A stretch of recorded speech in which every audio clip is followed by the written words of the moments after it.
Assalamualaikum warahmatullahi wabarakatuh. Hello guys, my name is Gina Sabito Tamika Dapi, NPM 1911040097 from 6D. Jadi di video kali ini saya akan menjelaskan ulang tentang text error, masih di subbab level of error.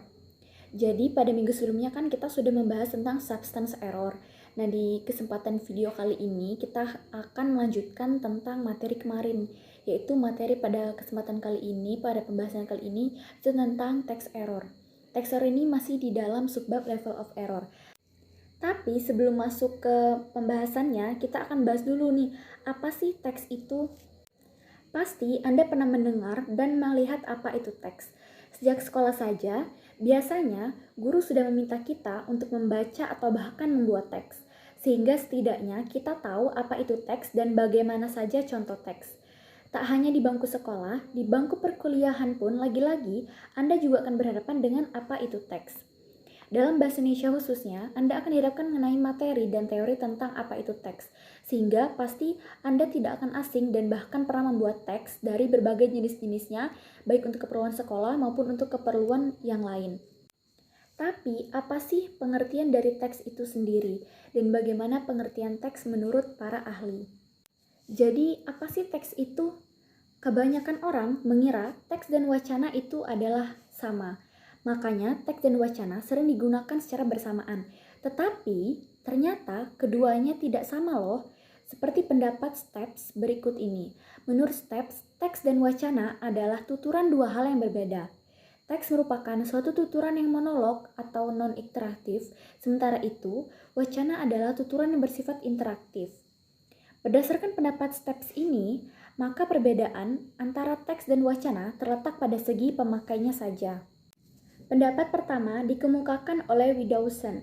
Menurut pendapat Widowson, teks dapat datang dalam berbagai bentuk dan ukuran dan dapat berhubungan dengan luasnya unit linguistik apapun, baik itu huruf, suara, kata, kalimat, maupun kombinasi kalimat.